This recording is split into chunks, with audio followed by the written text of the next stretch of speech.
በስመ አብ ወወልድ ወመንፈስ ቅዱስ አሐዱ አምላክ አሜን። ክቡር አባታችን መልአከ ገነት ቆሞስ አባ ገብረ ማርያም የደብራችን አስተዳዳሪ፣ ክቡር አባታችን መልአከ ገነት ቀሲስ ካሳሁን የቅዱስ ገብርኤል ቤተ ክርስቲያን አስተዳዳሪ፣ የተከበራችሁ ሊቃውንተ ቤተ ክርስቲያን፣ መምህራነ ወንጌል፣ አበው ካህናት፣ ወንድሞች ዲያቆናት፣ የሰንበት ትምህርት ቤት ደቀ መዛሙርት፣ የተወደድክ ወንድማችን ዘማሪ ሚኪያስ፣ የተወደዳችሁ ምዕመናንና ምዕመናት በልዑል እግዚአብሔር ስም እንደምን አመሻችሁ፣ እንደምን ሰነበታችሁ፣ እንኳን አደረሳችሁ።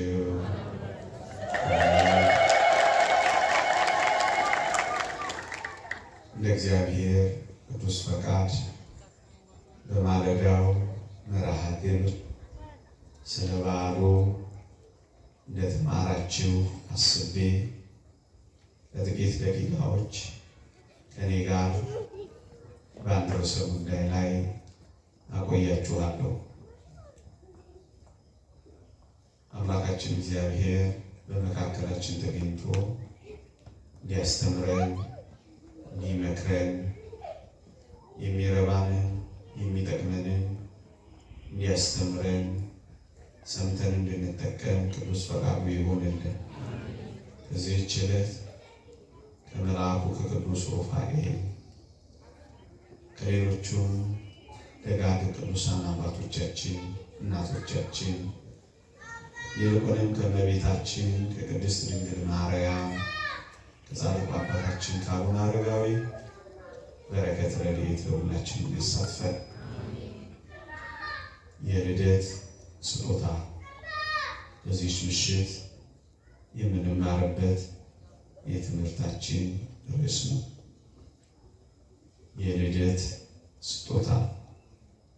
በዓለ ልደት እየደረሰ ስለሆነ የስጦታ በዓል ስለሆነ በዚህች ምሽት ስለ ስጦታ አንድ ስጦታ ለክርስቶስ እንድንሰጠው ልጠይቃችሁ በፊታችሁ ቆሜያለሁ። እስኪ እንደው ትምህርቴን በዚህ ጉዳይ ከመጨረሴ በፊት እንደው ለክርስቶስ ስጦታ ስጡት ብትባሉ ለአምላካችሁ ለኢየሱስ ክርስቶስ ስጦታ እንድትሰጡ ዛሬ ቢፈቀድላችሁ ስጦታ መስጠት የምትፈልጉ እስኪ እጃችሁን አውጡና አሳዩ። ለአምላካችሁ ለኢየሱስ ክርስቶስ እንደ ሰብአ ሰገል ደግሞ እንደ ሌሎቹ ስጦታ እንድትሰጡ ዛሬ ቢፈቀድላችሁ ለአምላካችሁ ስጦታ መስጠት የምትፈልጉ እስኪ እጃችሁን ከፍ አድርጉት። አይታይም ብዙ። እሺ፣ ብዙዎቻችሁ ስጦታ መስጠት እንደምትፈልጉ አሳይታችሁኛል። ትምህርቴን እጀምራለሁ። የልደት ስጦታ። በእርግጠኝነት ክርስቲያኖች ስለሆን ወደ ቤተ እግዚአብሔርም ስለመጣን እርግጠኛ ነኝ የእግዚአብሔር ማደሪያ እንድንሆን እንፈልጋለን። እግዚአብሔር እንዲያድርብን የእግዚአብሔር ቤት እንድንሆን የእግዚአብሔር ዙፋን እንድንሆን እንደምትፈልጉ አውቃለሁ። በእርግጠኝነት የእግዚአብሔር ማደሪያዎች እንድንሆን ትፈልጋላችሁ። እኔ አንድ ነገር ልጠቁማችሁ። የእግዚአብሔር ማደሪያ እንድንሆን ከፈለግን የኃጢአት ማደሪያ መሆናችንን ማቆም አለብን። ኃጢአትም ጽድቅን፣ ዲያብሎስም እግዚአብሔርን በተመሳሳይ ሁኔታ በተመሳሳይ ቦታ በእኔና በእናንተ ውስጥ አያድሩም። ወይ ኃጢአት ወይ ጽድቅ፣ ወይ ዲያብሎስ ወይ እግዚአብሔር፣ ወይ ክርስቶስ ወይ ሉሲፈር፣ ወይ የእግዚአብሔር ማደሪያ ወይ የኃጢአት ማደሪያ። የተወደዳችሁ ክርስቲያኖች ኃጢአት ከሰውነታችን ካልተወገደ በቀር እግዚአብሔር ሊያድር እንደማይችል ታውቃላችሁ። ስለዚህ የእግዚአብሔር ማደሪያ ለመሆን የሚፈቅድ ሰው የእግዚአብሔር ማደሪያ መሆን የሚፈልግ ሰው የኃጢአት ማደሪያ እንዳይሆን ይሰራል። ምክንያቱም ኃጢአት ካልተወገደ በቀር እግዚአብሔር በእኔና በእናንተ ሰውነት ውስጥ መቼና እንዴት ያድራል? ሁለተኛ፣ በእርግጠኝነት አሁን በጠይቃችሁ እግዚአብሔርን በጣም እንደምትወዱት ትነግሩኛላችሁ። እውነት ነው። እግዚአብሔርን እንወደዋለን። እውነት ነው። እግዚአብሔርን እናፈቅረዋለን። ለዚህም ነው በማይመቹ ሁኔታዎች ውስጥ ቁጭ ብላችሁ የምትማሩት። በከባድ ኑሮ ውስጥ ሆናችሁ ምጽዋት የምትሰጡት፣ አስራት በኩራት የምታወጡት። እውነት ነው። ፀሐይ የተደበደባችሁ በዓል የምታከብሩት። እውነት ነው። የተወደዳችሁ ክርስቲያኖች አፋችሁ በችችላ እስኪመስሉ የምትጾሙት እግዚአብሔርን ስለምትወዱት እንደሆነ አውቃለሁ። ግን አንድ ቁም ነገር ልንገራችሁ። እግዚአብሔርን የምትወዱት ከሆነ እግዚአብሔርን መውደዳችሁን በአንድ ነገር አሳዩት። እግዚአብሔርን ከወደድከው ኃጢአትን በመጥላት ለእግዚአብሔር ያለህን ፍቅር አሳየው። እግዚአብሔርን ካፈቀርሽው ከኃጢአት ፍቅር በመላቀቅ ለእግዚአብሔር ፍቅር እንዳለን እናሳየው። የተወደዳችሁ ምእመናን እግዚአብሔርን የመውደዳችን ዋና ማረጋገጫ ምን እንደሆነ ታውቃላችሁ? ሰይጣንንና ስራውን መጥላታችን ነው። የእግዚአብሔር ቃል እንዲህ ይላል፣ የዓለም ወዳጅ ሊሆን የሚፈቅድ እንግዲህ የእግዚአብሔር ጠላት ሆኗል ይላል። ልድገመው። ቅዱስ ያዕቆብ በመልእክቱ ምዕራፍ 4 ቁጥር 4 ላይ እንግዲህ የዓለም ወዳጅ ሊሆን የሚፈቅድ የዓለምን ፈቃድ የሚፈጽም የእግዚአብሔርን ፈቃድ እንዲህ የሚል እንግዲህ የዓለም ወዳጅ ሊሆን የሚፈቅድ የእግዚአብሔር ጠላት ሆኗል ይላል። ወዳጆች በኃጢአት ውስጥ መኖር ወይም ከኃጢአት ጋር መደላደል ወይም ኃጢአትን ይዞ መኖር የእግዚአብሔር ጠላት መሆን ነው። ዓለምን መውደድ ለእግዚአብሔር ጥል ነውና ይላል መጽሐፍ ቅዱስ። እስኪ ልጠይቃችሁ፣ እውነት ቅድም እንዳልኩት ያን ያህል እየወደድ ነው እግዚአብሔርን ብዙ እየሆነለት እግዚአብሔር የሚጠላውን አንድ ኃጢአት መጥላት ሆነ ያውቃል። እግዚአብሔርን የሚወዱ ምዕመናን እግዚአብሔር የሚወደውን ይወዳል። እግዚአብሔርን የሚያፈቅሩ ክርስቲያኖች እግዚአብሔር የሚጠላውን ይጠላሉ። ወዳጆቼ እግዚአብሔር ጽድቅን ይወዳል፣ ክርስቲያኖችን ጽድቅን ይወዳል። እግዚአብሔር ኃጢአትን ይጠላል፣ ምዕመናንም ኃጢአትን ይጠላሉ። አያችሁ፣ እግዚአብሔርን የመውደዳችን ዋና ማረጋገጫ እልልታ፣ ዝማሬ፣ ስብከት ቁጭ ብሎ መስማት ብቻ አይደለም። አስራት በኩራት ማውጣት፣ በዓል ማክበር ብቻ አይደለም። ዝክር መዘከር ብቻ አይደለም። ከኃጢአት ጋር መቆራረጥ መጨከን ነው ወገኖች። እንግዲህ እግዚአብሔርን በመውደድ ላሳየው ኃጢአትን ጠልተህ አሳየዋ። እግዚአብሔርን ማፍቀሬን በምን ልግለጥለት? ዓለምን በመጥላት ነዋ። የዓለምን ፈቃድ ባለመፈጸም ነዋ። የዓለም ፈቃድ ምንድን ነው? አመፀኛነት ነው። የዓለም ፈቃድ ምንድን ነው? ዝሙት ነው። የዓለም ፈቃድ ምንድን ነው? ጸብ ነው። የዓለም ፈቃድ ምንድን ነው? ይህንንና ይህን የመሰለውን ክፉ ስራ። እግዚአብሔርን እወደዋለሁ የምትል ነፍስ መውደዷን የምታረጋግጠው ከኃጢአት በመለየቷ ነው በዋናነት። ሶስተኛ እርግጠኛ ነው እዚህ የመጣ ነው እኔም እናንተ እግዚአብሔርን ምርጫችን ስላደረግን ነው። ምርጫውን እግዚአብሔርን ያደረገ ክርስቲያን ምን ያደርጋል ካላችሁኝ፣ መንገዱን የእግዚአብሔር መንገድ ያደርጋል። እግዚአብሔርን መርጠነው ይል እግዚአብሔርን ከመረጡ ምርጫችንን እግዚአብሔርን ካደረግነው የተወደዳችሁ ክርስቲያኖች መንገዳችን የእግዚአብሔር መንገድ ነው ሊሆን ይገባል። እግዚአብሔር የሚለንን እናደርጋለን፣ እግዚአብሔር የማይለንን እንተዋለን። እንደ ክርስቲያን እኔ ክርስቲያን መንገድን ሕይወትን ወደ ሆነው አምላክ የቀረብኩ ስለሆነ መንገዴ የክርስቶስ መንገድ ነው ይላል። መንገዱን የእግዚአብሔር መንገድ ያደርጋል። አንድም ነገር ሊሰራ ሲል እግዚአብሔር የሚወደዋል። የሆነ ተግባር ሊፈጽም ሲል እግዚአብሔር በፊቴ ያየኛል፣ እግዚአብሔር በፊቴ ይቆማል ይላል። መንገዱን እግዚአብሔር ያደረገ ሰው ቀኑን ሙሉ እግዚአብሔርን በመፍራት ይኖራል።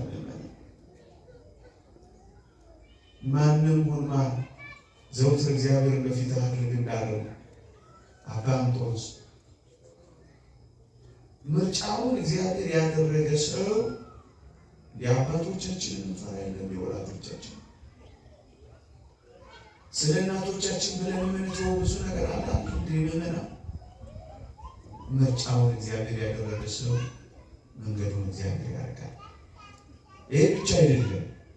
ምርጫውን እግዚአብሔር ያደረገ ሰው ፈቃዱን የእግዚአብሔር ፈቃድ ያደርጋል። እኛ ክርስቲያን የሆነው የእግዚአብሔርን ፈቃድ ለመፈጸም ወገኖች፣ የክርስቲያን ፈቃድ የእግዚአብሔር ፈቃድ፣ ፈቃዳችንን ለፈቃዱ ማስገዛት፣ ሕይወታችን ሁሉ ያንተ ፈቃድ ይሁን ማለት ነው። እውነተኛ ክርስቲያን ፈቃዱን ለፈቃዱ ማስገዛት ይጀምራል። ሁለተኛ፣ ሶስተኛ ሀሳቡ የእግዚአብሔር ሀሳብ ነው የሚሆነው።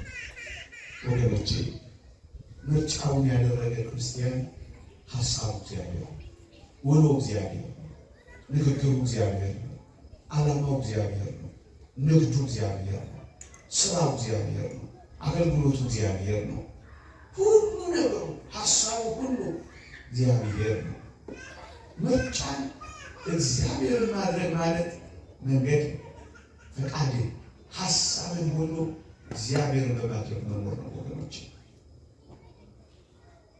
አራተኛው እርግጠኛ ነኝ አሁን ጮክ ብያን ጥያቄ ብጠይቅ ሁላችሁም እጃችሁን እንደምታወጡ አውቃለሁ። ግን ለምን አንገላታችኋለሁ? ያው ከሚመጣው የመጨረሻው ዘመን መከራ መዳን ትፈልጋላችሁ ወይ ብላችሁ በእርግጠኝነት እንኳን እጃችሁን እግራችሁን ታወጡልኛላችሁ። አዎ ከሚመጣው መከራ መዳን የማይፈልግ ማን አለ? ከመጪው ስቃይ ማምለጥ የማይፈልግ ማን አለ? ወገኖቼ በፊታችን ካለው ሊመጣ ካለው መከራ መዳን የምትፈልግ ነፍስ አንድ ነገር ታደርጋለች። ምን ታደርጋለች?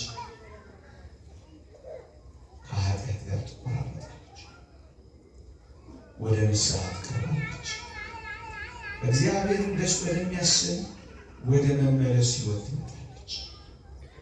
አንድ ቁም ነገር ልንገራችሁ። አባ እንጦንስ የተናገረውን ነገር ቅጣትን ሳታመጣ የምታልፍ ኃጢአት የለችም። የከመርነው በደላችን፣ ንስሐ ያልገባንበት ኃጢአታችን፣ ያልተናዘዝነው በደላችን፣ እንደ ቀልድ ያለፍነው ጥቃቅኗን ኃጢአታችን እንዳትረሱ። ቃሌ ቅጣት ይዛ ትመጣለች። እግዚአብሔር መሐሪ ብቻ አይደለም ፈራጅ፣ እግዚአብሔር ይቅር ባይ ብቻ አይደለም ቀጪ። እንዳትረሱት። ንስሐ ባትገቡ እናንተም እንዲሁ ትጠፋላችሁ ናቸው። መቼም መጥፋት አንፈልግም። መቼም ከእግዚአብሔር ቅጣት በታች መኖር አንፈልግም። መቼም የእግዚአብሔር የልመጭ ቅጣት እዚህች ዓለም ላይ ማረፉ አይቀርም። ከዚህች ዓለም ጋር አብረን መቀጣት ካልፈለግን ወደ እግዚአብሔር እንመለሳለን። በሙሉ ከእግዚአብሔር ቅጣት ያመለጡ ሰዎችን ይዋቸው ንስሐ ገብተው ከእግዚአብሔር ታርቀው። የእግዚአብሔር ቃል እንዲህ ይላል። ትንቢተ ኤርምያስ ምዕራፍ 6 ቁጥር 13 ላይ እንዲህ የሚል ቃል ተጽፏል። ሐሳባችሁንና መንገዳችሁን ተዉ፣ ክፉ መንገዳችሁ ራቁ። እግዚአብሔር የተናገረባችሁን ክፉን ነገር ይተዋል ይላል። እግዚአብሔር ተናግሮብሽ ከሆነ እግዚአብሔር ተናግሮብህ ከሆነ እግዚአብሔር ተናግሮኝ ከሆነ እግዚአብሔር ለዓለም ያዘጋጀው ፍርድና ቅጣት ካለ እግዚአብሔር የተናገረውን ክፉ ነገር እንዲተው ክፉ ነገራችንን እንዲተው እርግጠኛ ነኝ። እግዚአብሔር ጸልያችሁ እንዲሰማችሁ ትፈልጋላችሁ። እግዚአብሔር አንኳኩቶልን እንዲከፈትልን እንፈልጋለን። እግዚአብሔርን ለምን መደመጥ እንፈልጋለን። ስንት ጥያቄ አለን መሰላችሁ? እዚህ ስለት የተሳነበት ጥያቄ አልፈታ ያለ እንቆቅልሽ፣ አልከፈት ያለ በር፣ አልፈወስ ያለ ቁስል፣ የዘገየ ጥያቄ ስንት ጉዳለን። ቅዱስ ዮሐንስ አፈወርቅ እግዚአብሔር እንዲሰማችሁ ከፈለጋችሁ እናንተ በእግዚአብሔር ስሙት ይላል። እግዚአብሔር ከኔና ከእናንተ የሚፈልገው ምን ይመስላችኋል? ወርቅ፣ ብር፣ ፍሪዳ? ምንም ነገር አይፈልግም እግዚአብሔር። በዓለምና በዓለም ያለው ሁሉ የሱ ነው። እግዚአብሔር የሚፈልገው ያንተን ሳይሆን አንተን። እግዚአብሔር የሚፈልገው ያንቺን ሳይሆን አንቺን። ለእግዚአብሔር የመዓዛ ሽታ የሚሆነው የምናቀርብለት ዕጣንና ጧፍ እንዳይመስል። እኛ ካልተመለስን ዕጣኑ የሚሰነፍጥ ሽቶም የሚዘገንንና የሚጎመዝዝ ነው የሚሆነው። አስጸያፊ ነው የሚለው ወዳጆች፣ በዓላችን እንኳን ያስጸይፈዋል። እግዚአብሔር ይወደው የሚያውቅ አንድ ነገር ግን ተናግሮናል። እግዚአብሔር እንዲሰማችሁ ከፈለጋችሁ እግዚአብሔር እናንተ ስሙት። በምን እንስማ? መንግሥተ ሰማያት ቀርባለችና ንስሐ የሁል ጊዜ ትምህርት። ብዙዎቻችን ትምህርት እንዳልተማር ጉባኤ እንዳልተካፈልን እንቆጥራለን። እንዲህ አይነት ትምህርት ሲሰጥ አምስተኛ፣ የተወደዳችሁ ክርስቲያኖች፣ እኛ ክርስቲያን እንድንሆን ብቻ አይደለም የሚፈልገው እግዚአብሔር። እኛ ጉባኤ ተካፋዮች ብቻ እንድንሆን አይደለም የሚፈልገው እግዚአብሔር። እኛ እየተመላለስ እንድንሄድ ብቻ አይደለም የሚፈልገው። እኛ ንስሐ እንድንገባ ብቻ አይደለም የሚፈልገው እግዚአብሔር። እኛ ቁርባን እንድንቆርብና እሱ እንዲዋሃድን ብቻ አይደለም የሚፈልገው እግዚአብሔር። አንድ ነገር ጭምር ይፈልጋል እግዚአብሔር። ምን? ንጹሕ እንድንሆንለት ይፈልጋል። እሱን እንድንመስል። ይሁላችሁ ክርስቲያን ይሆን ነው እሱን እስከምታስመስልን ሕይወት ድረስ ነው ወገኖች። አሁን ቃላት የማይገልጡት፣ አሁን መጽሐፍት የማያውቁት ቅዱስ ጎርጎርዮስ ዘኑሲስ ስንደርስበት የምናውቀው አሁን ግን የማንረዳው ሕይወት አለ ይላል። እዛ እስክንደርስ ድረስ ነው ክርስቲያን የሆነው። ወደ ረጅሙ የንጽህና ጉዞ፣ ወደ ረጅሙ የቅድስና ጉዞ ነው መንገድ የጀመርነው ወገኖች።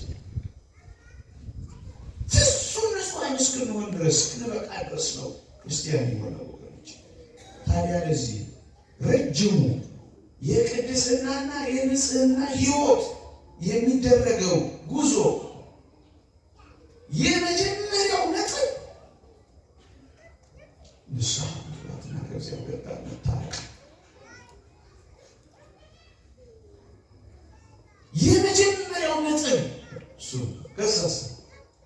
ፍጹም ንጹሕ ወደምንሆንበት አስደናቂ ሕይወት ነው የሚገባው። የመጀመሪያው ግንኙነት የግንኙነቱ መጀመሪያ ይሄ ነው። ምእመናን ተወደዳችሁ ክርስቲያኖች፣ የአንዳንዶቻችን ቤት ክርስቶስ ወደኛ እየመጣ የአንዳንዶቻችን ቤት ግን ትርምስምስ ብሏል። እንኳን ሊያስገባ በሩ ጀምሮ እስከ ውስጥ ድረስ ዕቃ ትርክብክብ ብሎበታል። እንዲህ የተተራመሰ ቤት እንኳን ለክርስቶስ ለሰው እንኳን ያስጠላል። የአንዳንዶቻችን ቤት እንደዚህ ትርምስምሱ ወጥቷል። ታዲያ ክርስቶስ ይገባል እዚህ ቤት ማረፊያ የምናገኝበት ለእግር መንገድ እንኳን የተከለከለበት ምኑም የተደረደረበት ቤት ሐሜቱ እዚህ ጋር፣ ውሸቱ እዚያ ጋር፣ ትዕቢቱ እዛ ጋር፣ ስርቆቱ ዝሙቱ ሶፋ ላይ ትርምስምስ ያለ ንቀቱ እዛ ጋር፣ ስድቡ እዛ ጋር። አሁን ክርስቶስ እዚህ ቤት ውስጥ ሰው ይገባል ወይስ በትህትና ይገባል? ቤታችንን ያለ የአንዳንዶቻችንስ ቤት ሕይወት ማለት እኮ ነው። ልባችን ማለት እኮ ነው። ሰውነታችን ማለት እኮ ነው። የአንዳንዶቻችን ቤት ደግሞ አቤት ጥቀርሻ ሞልቶታል። አያስገባም። አዋራ ብቻ ነው፣ ጉድፍ ብቻ ነው። ሽታው ቤት ይሰነፍጣል። እንኳን ክርስቶስ ሰው ማያቀርብ ባህሪ ያለው ሰው ስንት ነው? እንኳን ከክርስቶስ ጋር ከእናቱ ጋር መኖር ያልቻለ ስንት ነው? ከባሏ ጋር መኖር ያልቻለ ስንት ናት? ሽታ፣ የጸባይ ሽታ፣ የአመል ሽታ እንዴት ይሰነፍጣል! ሰው ማያቀርብ እና ክርስቶስን ያቀርባል። ጥቀሻ ብቻ፣ ሸረሪንድር ብቻ። አቤት አሁን እግዚአብሔር እዚህ ቤት ውስጥ ይስተናገዳል። የአንዳንዶቻችን ቤት እናይታለን። ቱሃን አለው፣ ተባይ አለው፣ አያስቀምጥ አንድ ሌሊት እንኳን አያሳድርም። አቤት ጸባያችን፣ አቤት አመላችን። አሁን ክርስቶስ እዚህ ውስጥ ያድራል። ማረፊያ ፈልጎ ሲመጣ የሚያሳርፈው ሰውነት ያዘጋጀልን የሚኖር ይወቅ የሚቆሰቁስ ነፍሳት ያሉበት። አሁን እዚህ ቤት ውስጥ እንደማትኖሩ እናውቃለን። እንቅልፍ ይዟችሁ አሸልጓችሁ እንኳን አታውቁ። ስትፎክቱ ነው የምታውቁት። የተባሉ ብዛት የአንዳንዶቻችን የተሳሰቡ ደስ የሚያሰኙ ሕይወቶች፣ በደሎችና ኃጢአቶች ቤታችን ውስጥ እንደነዚህ አይነት ተባዮች ማሳቱ ውጣ፣ ልቀቅ፣ ብረር የሚሉ አሁን እዚህ ውስጥ ክርስቶስ ያድራል። አንዳንዶቻችንም አንገርማለን። ትልልቅ ውሾች አስረናል። ተናዳፊ እባቦች መግቢያ በር ላይ አስረናል። ታዲያ ክርስቶስ እንዴት አድርጎ እነዚህ ውሾች አልፎ ይላል? አውሬ ሆነ ተቆጪዎች፣ አውሬ ሆነ አጉራፊዎች፣ አውሬ ሆነ ተናዳፊዎች፣ አውሬ ሆነ ነገረኞች። ታዲያ ክርስቶስ ይህን ዘንድ ይገባል። በዚህ ውስጥ ማረፊያ ያገኛል ክርስቶስ።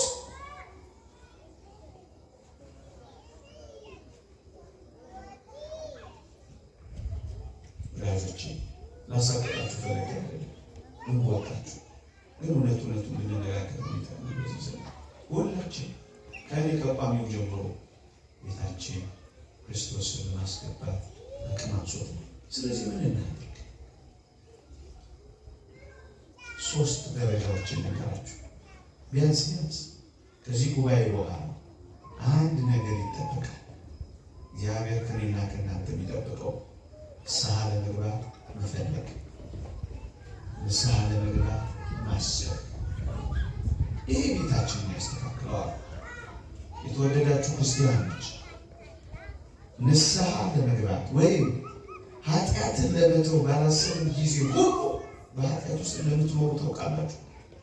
ለምንድን ነው ሁሌ በኃጢአት የምንኖረው ካላችሁ፣ ኃጢአትን ለመተው ለንስሐ ስለምንነሳ። ሀሳቡ ከሌለ አቅሙ አይኖርም፣ ፈቃዱ አይኖርም፣ መጨከኑ አይኖርም። ቢያንስ ከዚህ ጉባኤ በኋላ አይበቃም የመሸረዳደድ፣ አይበቃም የተጫፈ መለያየት አይበቃም። ይህ ማላሰን መከራ ደረሰብን እያሉ አይደለም። እስኪ እኔን አስተካክል። እስኪ እኔ በዚህ ዓለም ላይ ባለው መከራ እኔ እንኳን አስተዋጽኦ አላደርስ ከኃጢአት ለመድረስ መፈለግ ማሰብ ኃጢአትን ከመተው የሚቀድመው መፈለግና ማሰብ። ከዛ ትታያለሽ እህቴ፣ ከዛ ተዋለን ወንድሜ። ስለዚህ ምን እናድርግ? ቢያንስ በዚህ ጉባኤ የመጀመሪያ ደረጃው ፈልጉና ጎብኝታችሁ እግዚአብሔር የሚነገረኝ ብሎ ነገ ከቻላችሁ ታሩ ንስሐ አባታችሁ ጋር ተገናኙ። በርከት ብላችሁ አልቅሱ። ያሳዘንኩበት ወራት ይበቃል።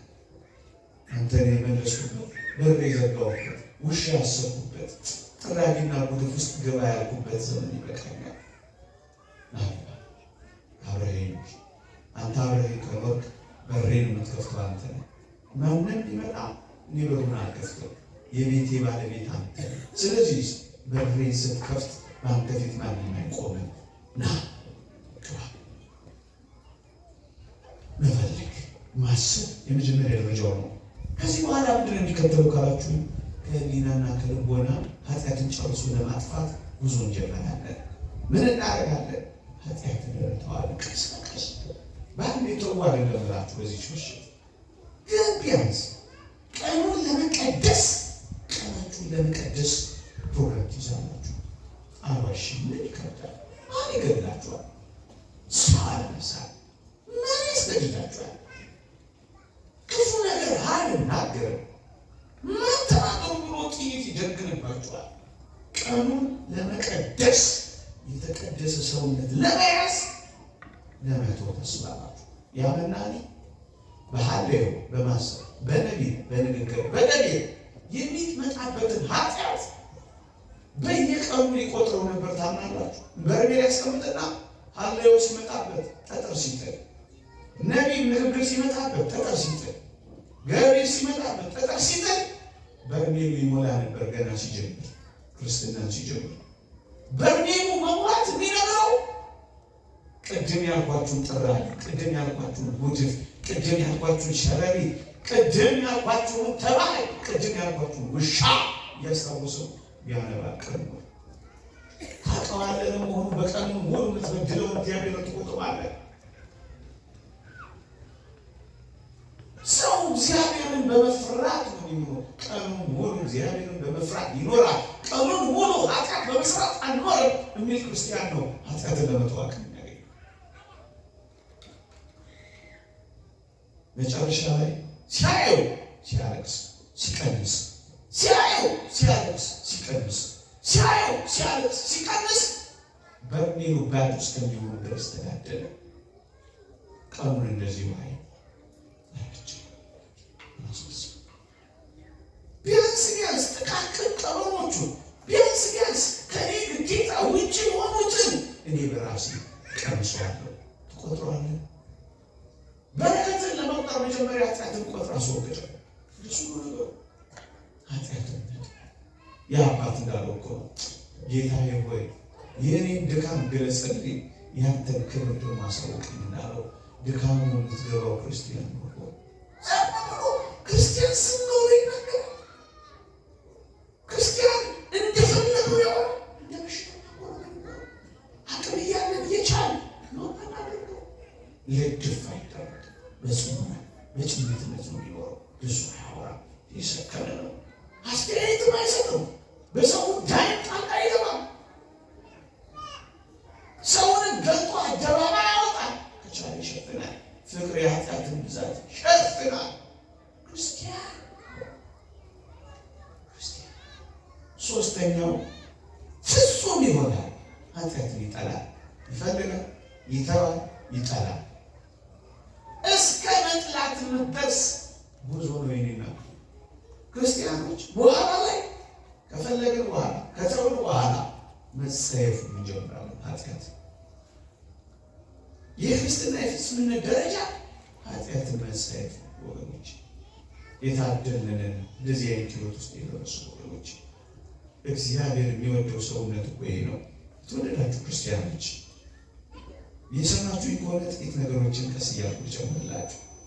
የእግዚአብሔር ቃል እንዲህ ይላል፣ የሚመጣው ማለዳ ነገ ምናልባት ከኖረ ነገር በጣም ገፈኛ ነህ እንዳይኖር ትፈልጋለህ ወይ እንዳትሉ፣ ግን እውነቱን ልንገራችሁ ላይኖር ስለሚችል ምናልባት ነገ ከኖረ ነገ የሚኖረው ልጅ እንድታሳድግበት አይደለም፣ በቆብ እንድትጥልበት አይደለም፣ ስራ እንድትሄድበት አይደለም፣ ምሳሳ እንድትቆጥሪበት አይደለም።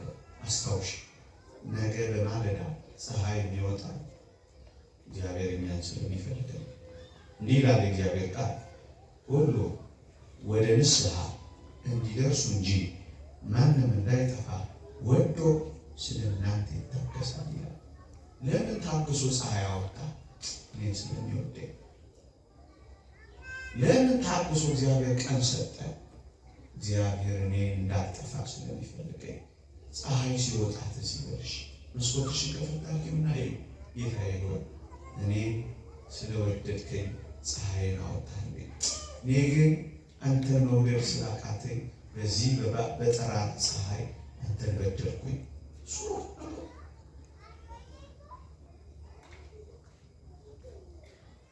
ወዶ ስለ እናንተ ይታገሳል። መመነ ለምንድን ነው ኃጢአትን የምንተወው? ሌላኛው ቁም ነገር፣ ሶስተኛው ማንሳት የምፈልገው ቁም ነገር ይሄ ነው። ለምን በደልን እንተዋለን? ለምን ኃጢአትን እንተዋለን? ሰው ፈርተን አይደለም፣ ጊዜ አጥተን አይደለም፣ አቅም አንሶን አይደለም፣ እድል ጠፍቶ አይደለም። ለምን እንተዋለን? ስለ እግዚአብሔር ፍቅር ብቻ ብለን እንተዋለን። ኃጢአትን የሚያስተውን የእግዚአብሔር ፍቅር ነው። አንድ ነገር ልንገራችሁ። ዘውትር አይሁድን እንወቅሳለን፣ እንዲህ አደረጉት፣ እንዲህ መከራ አጸኑበት እያለ። እኔ አንድ ነገር ልንገራችሁ። እዚህ ትንቢተ ዘካርያስ ላይ ክርስቶስን ይጠይቀዋል። ይህ የቆሰልከው ቁስል ምን ሆነ ነው ይለዋል። በወዳጆች ቤት የቆሰልኩት ቁስል ነው አለው ይላል። ወገኖቼ በእኔና በእናንተ ቤት እየቆሰለው ያለው ቁስል የለም። ክርስቶስ የኔና የእናንተ ጅራፍ በደል፣ የኔና የእናንተ ችንካር ኃጢአት፣ የኔና የእናንተ መስቀል ዝሙት። የእግዚአብሔር ቃል ነው የሚናገረው አይደለም። የእግዚአብሔርን ልጅ ዳግመኛ ይሰቅሉታል፣ ያወርሳል ይላል ቅዱስ ጳውሎስ ዕብራውያን ምዕራፍ 6 ላይ። በደላችን ጅራፍ ሆኖበታል፣ ሐሜታችን ምራቅ ሆኖበታል። እንኳን ፍቅር መስጠት ሌላ ጠላት ሆነንበት የሆነ ክርስቶስ ለምንድን ነው ንስሐ የምንገባው? ጅራፋችንን ለማቆም፣ ምራቃችንን ለማቆም፣ ችጋራችንን ለማቆም፣ እንደገና ክርስቶስን በወዳጆቹ በእኛ ቤት ላለመስቀል ሆነ ወገኖች። ለዚያ ነው እኛ ኃጢአትን የምንተወው። እግዚአብሔርን ስም ከወደድነው እንተወዋለን፣ ካፈቀርነው እንተወዋለን። ወገኖች አሁን ወደ መጨረሻው ማጠቃለያ ነጥቦቼ ልንደርደር። የተወደዳችሁ ክርስቲያኖች፣ ሰው ንስሐ የሚገባው ምን ሲያደርግ ነው ካላችሁ ለንስሐ የሚያበረታታ መንገዳችን ኃጢአትን እንድንተው አቅምና ጉልበት የሚሆነን ምንድን ነው ካላችሁ የኃጢአት ምሬቱ ሲገባ፣ ከእግዚአብሔር የመለየት ውጤቱ ሲገባው፣ እግዚአብሔር የማጣት ፋይዳው መጨረሻው ሲገባው ሰው ንስሐ ይገባል፣ ከእግዚአብሔር ጋር ይታረቃል። ምዕመናን፣ የኃጢአት ምሬቱ፣ ያጣነው ጸጋና ሀብቱ፣ የቀረብን ዋጋ፣ ከእግዚአብሔር የመለየት ውጤት ገብቶን በጣም ምስኪኖች ሆነናል። ሌሎች ምስኪን ናት ተናግረን የማንሰማ ያለፈ ያገደመው ሁሉ የሆነ ነገር የሚያደርግብን በጣም ምስኪኖች ሆነናል። በጣም ምስኪኖች አልገባን ይሆናል እንጂ የዓለም ጠራጊ ጉድፎች ሆነናል።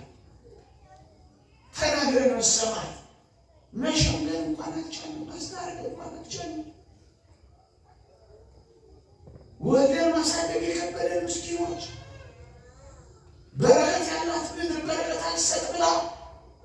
ሰማይ ይወጣብን ወስቋሎች ዋሸሸ እውነት እንነጋገር።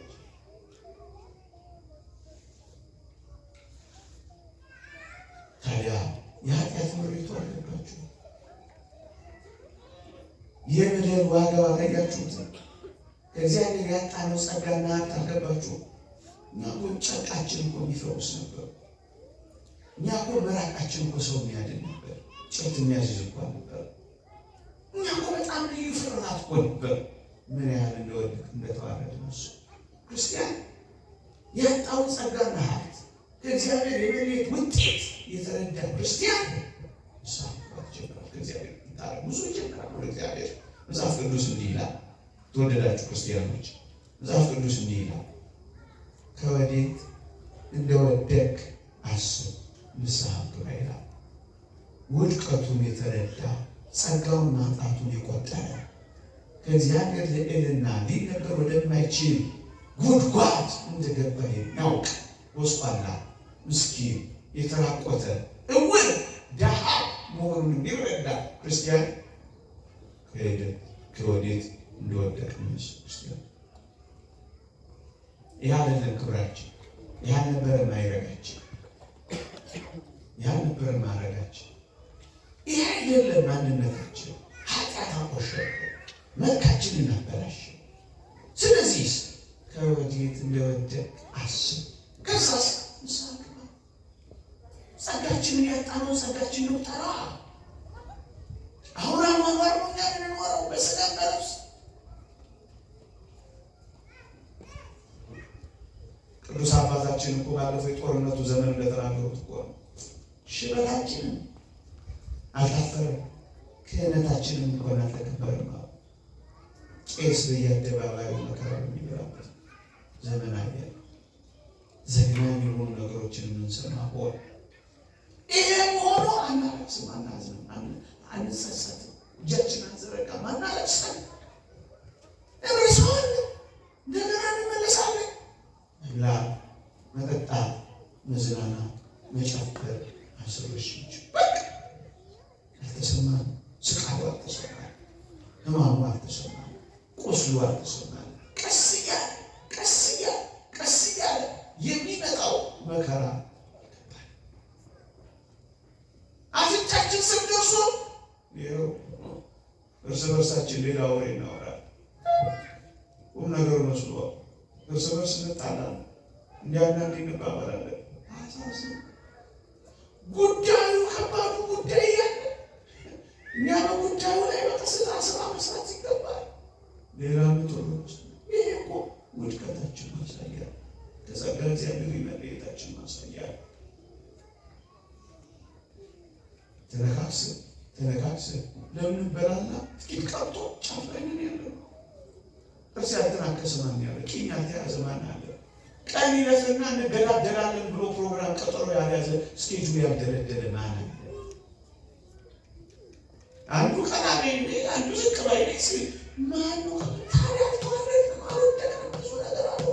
ተው እንጂ እውነቱን ማለት ነው። ወድቀን በኃጢአት ምክንያት ስንቱን ሰከተን ግርማችን ተከፋል። እግዚአብሔር ከኛ መካከል የራቀ ይመስል ረድኤቱ ትንሽ ይዞን እንጂ የቅዱሳን ምልጃና ዝክር ይዞን እንጂ ያንን ደጋግ ሰዎች ጸሎት ይዞን እንጂ ምንም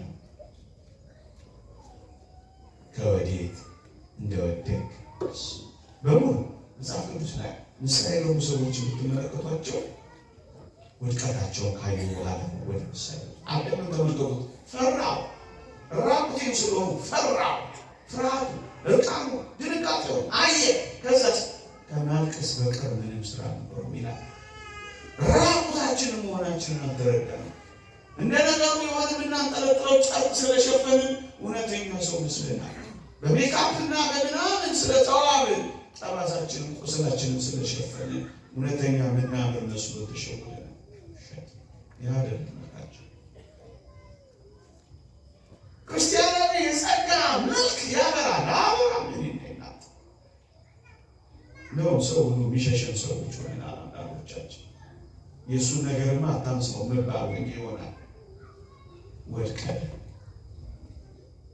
አዳም ማልቀስ ጀምረው ውድቀቱን ከቆጠረ ጀምሮ ያን የወደቀውን ልጅ ያንን ወደ አባቱ የተመለሰውን ልጅ ይወት በአባቴ ቤት እንጀራ የሚተርፋቸው ብዙ ሙያተኞች እያሉ እኔ እዚህ አሳ ማሰር እንኳን ለመብላት እመኛለሁ፣ እኔ እዚህ በረሃብ ሰቃያለሁ። እሱ ነው እኮ የቆጠረው የአባቱ ቤት ጥጋብ፣ እሱ ያለበትን ረሃብ ነዋ። ከእግዚአብሔር ጸጋ ቆጠረ። ግን አባቶቻችን በዚህ ነበር የሚኖሩት አይደለም? በፍጹም አይደለም። እዚያ አንድ ቀን በበሉት 40 ዘመን እየኖሩ ውሃ እየጠጡ እያበሩ በኖሩ እንደዚያ አይደለም ክርስቲያን ይኖሩ። የአባቶቻችን ጥጋብ ይታያቸው። ስንቱን ፈወሱት፣ ስንቱን አዳኑ፣ ስንቱን ለስንቱ ተረፉ፣ ለስንቱ በቁ፣ ለስንቱ ሞሉ። እንደዚህ ነው እኮ ክርስቲያን ነው። አሁን እኛ የታለ ክርስትና እንዴ ቀጣ ጭጭት አድርጌ ቤታችን ልትገኙ ፈልጌ አይደለም፣ ግን በግልጽ እኛ እንዲህ አይነት ቀን ስንገናኝ ማውራት አለብን። ሽፍን ጎሎናል ጸጋ የአባታችን ቤት ሙላት የእኛ ረሃብ ሊታወቅ ይገባል።